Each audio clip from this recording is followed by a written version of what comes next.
আসসালামু আলাইকুম ওরহমতুল্লাহি ওবরাকাতুহ। প্রতিদিনের আমল ইউটিউব চ্যানেলে সম্মানিত দিনী মা ও বোনেরা, আমি আশা করি রব্বুল আলামিন আল্লাহ তাআলার অশেষ মেহেরবানিতে আপনারা ভালো আছেন, সুস্থ আছেন। আলহামদুলিল্লাহ। পবিত্র জিলকদ মাস চলছে। এই মাসে আপনারা চেষ্টা করবেন অন্তত ফজরের নামাজের আগে হোক কিংবা পরে হোক একটি ছোট্ট দোয়ার আমল করা এবং আল্লাহ তাআলার কাছে বেশি বেশি করে নেক সন্তান লাভের এই দোয়াটি করা। আল্লাহ তাআলা চাহে তো এই মাসের ওসিলায় বা এই আমলের ওসিলায় আপনাকে একটি নেক সন্তান দান করতে পারেন। যে দোয়াটি শিখিয়ে দেব, এই দোয়ার মাধ্যমে আল্লাহ তাআলা নিজেই বলেছেন যে এই দোয়ার মাধ্যমে যদি আল্লাহ তাআলার কাছে নেক সন্তানের জন্য চাওয়া হয়, আল্লাহ তাআলা তাদেরকে সন্তান দেবেন বলে ওয়াদা করেছেন। তাই আমি অনুরোধ করছি অবশ্যই আমলটি করবেন। ইনশাআল্লাহ রব্বুল আলামিন চাহে তো এই আমলের ওসিলায় আপনি নেক সন্তান লাভের সুসংবাদ পাবেন। আশা করছি আমলের উদ্দেশ্যে বা নিয়ত করে ভিডিওটি সম্পূর্ণ দেখবেন। নামাজ হচ্ছে ইসলামের অন্যতম একটি স্তম্ভ, আর 5 ওয়াক্ত নামাজই প্রত্যেক মুসলমানের জন্য ফরজ। আর প্রত্যেক ওয়াক্ত নামাজই আল্লাহ তাআলা বিশেষ কিছু ফজিলত দিয়েছেন। এর মধ্যে অন্যতম হলো ফজরের নামাজ। বলা হয়েছে নামাজ কায়েম করো সূর্য ঢলে পড়ার পর থেকে রাতের অন্ধকার পর্যন্ত, এবং কায়েম করো ফজরের নামাজ। নিশ্চয়ই ফজরের নামাজ উপস্থিতির সময়। বনি ইসরায়েলে বলা হয়েছে দিনী ভাই বোনেরা। আর নামাজের মধ্যে যেমন ফজরের নামাজে রয়েছে বিশেষ গুরুত্ব, তেমনি সময়ের মধ্যেও ফজরের সময়টি হচ্ছে বিশেষ গুরুত্বপূর্ণ একটি সময়। পবিত্র কোরআনে আল্লাহ তাআলা তাই ফজর নামে একটি সূরা নাজিল করেছেন, যে সূরাটির শুরুতে আল্লাহ তাআলা শপথ করেছেন ফজরের। বলেন, ইরশাদ করেছেন যে শপথ ফজরের। সূরা ফজরের 1 নম্বর আয়াতে বলা হয়েছে। শুধু তাই নয়, হাদিস শরীফেও ফজরের নামাজের বিশেষ তাগিদ রয়েছে দিনী ভাই বোনেরা। জুনবুদ ইবনে আব্দুল্লাহ রাদিয়াল্লাহু তাআলা আনহু থেকে বর্ণিত, বিশ্বনবী মহানবী সাল্লাল্লাহু আলাইহি ওয়াসাল্লাম ইরশাদ করেছেন, যে ব্যক্তি ফজরের নামাজ পড়বে সে আল্লাহর জিম্মায় থাকবে। তিরমিজি শরীফের হাদিস, সহিহ মুসলিম শরীফের হাদিসটির কথা বলা হয়েছে। এই ফজরের ফরজ নামাজের পরে কিংবা তাহাজ্জুদের সময়, অর্থাৎ ফজরের আগে সুবহে সাদিকের সময় বা সুবহে সাদিকের আগে অন্তত কষ্ট করে হলেও আপনারা মনের নেক আশা পূরণের এই ছোট্ট দোয়াটি আগে একবার পড়ে নেবেন।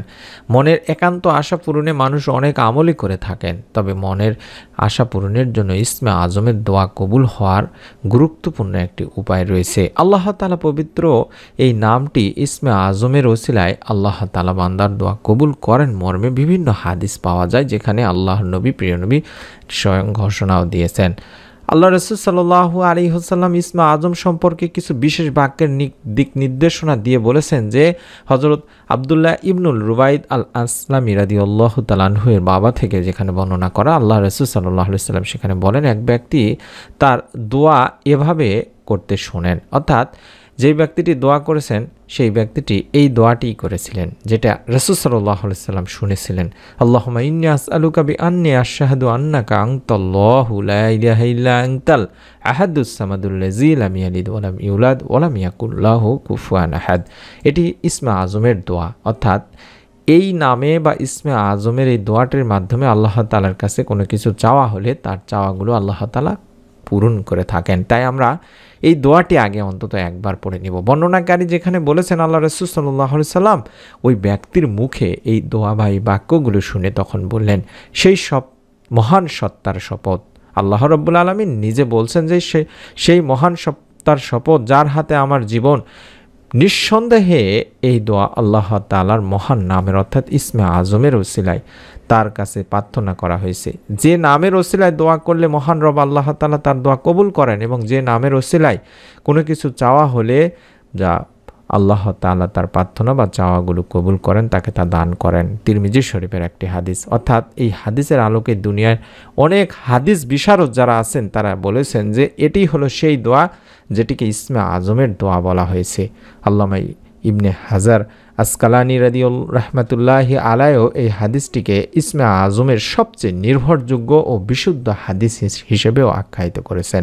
তাই আমি আপনাদের কাছে অনুরোধ করব, এই ইসমে আজমটি পড়ে আল্লাহ তাআলার কাছে বেশি বেশি আপনাদের মনের আশা আকাঙ্ক্ষাগুলো তুলে ধরবেন, দোয়া করবেন। অবশ্যই আল্লাহ তাআলা বান্দার মনের সব ভালো ও কল্যাণকর আশা আকাঙ্ক্ষা পূরণ করবেন। তাই অনুরোধ করছি দিনী ভাই বোনেরা, আপনারা যদি ইসমে আজমের দোয়াটি কম করে হলেও আগে একবার পড়ে নিতে পারেন, কয়েকবার দরুদ পড়ে নিতে পারেন, কারণ দরুদবিহীন দোয়া আল্লাহ তাআলার কাছে পৌঁছায় না, এটা আমরা কম বেশি সকলেই জানি। তাই আমরা কম করে হলেও আগে অন্তত ছোট দরুদ যেগুলো আছে, আল্লাহুম্মা সাল্লি ওয়া সাল্লিম আলা নবী ইনা মুহাম্মদ, এই দরুদগুলো অন্তত কয়েকবার পড়ে নিব, অন্তত 3 বার বা 11 বার পড়ে নিব।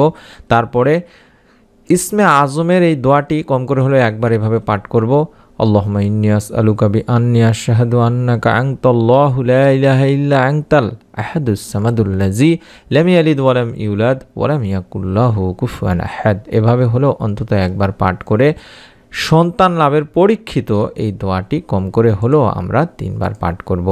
রব্বি হাবলি মিনাস সলিহিন, হে আমার প্রতিপালক আমাকে একটি সৎ সন্তান সৎপুত্র দান করুন। সূরা সাফফাতের 100 নম্বর আয়াতে এই দোয়াটির কথা বলা হয়েছে দিনী ভাই বোনেরা। এটা ইব্রাহিম আলাইহিস সালামের দোয়া, এই দোয়াটি কবুল হওয়া একটি দোয়া। রব্বি হাবলি মিনাস সলিহিন কম করে হলেও 3 বার পাঠ করবেন। তারপর আল্লাহ তাআলার কাছে 2 হাত তুলে আপনি আপনার মতো করে নিজের ভাষায় আল্লাহ তাআলার কাছে কান্নাকাটি করবেন, দোয়া করবেন, আল্লাহ তাআলার কাছ থেকে নেক সুন্দর সুস্থ সন্তানের জন্য দোয়া করবেন। আমরা দোয়া করি, আপনারাও নিয়ত করে আমলটি করুন এবং অবশ্যই যারা এখন পর্যন্ত আমাদের চ্যানেল থেকে সন্তান লাভের পরীক্ষিত আমলের ভিডিওগুলো দেখেননি তারা অবশ্যই আমাদের চ্যানেলে গিয়ে দেখে নিন। ইনশাআল্লাহ সেই আমলের ভিডিওগুলো করে অসংখ্য তিনি মা বোনকে আল্লাহ তাআলা নেক সন্তান দানের সুসংবাদ অলরেডি দান করেছেন। কমেন্ট সেকশনে গেলে আপনারা তাদের কাছ থেকে কমেন্ট করে জেনে নিতে পারবেন কখন কোন নিয়মে কতদিন আমলটি করেছেন তার বিস্তারিত। আশা করছি আপনারা নিয়ত করে অবশ্যই আমলটি করবেন এবং নতুন সন্তান লাভের পরীক্ষিত আমলের ভিডিওগুলো পাওয়ার জন্য হলেও অবশ্যই আমাদের চ্যানেলটির সঙ্গে থাকবেন। সকলে ভালো থাকুন, সুস্থ থাকুন। মহান রব আল্লাহ তাআলা আপনাদের সকলকে এই ছোট্ট আমলের ওসিলায় একটি নেক সুন্দর সুস্থ সন্তান লাভের সুসংবাদ দান করুন। আমিন। আসসালামু আলাইকুম ওয়া রাহমাতুল্লাহি ওয়া বারাকাতুহু।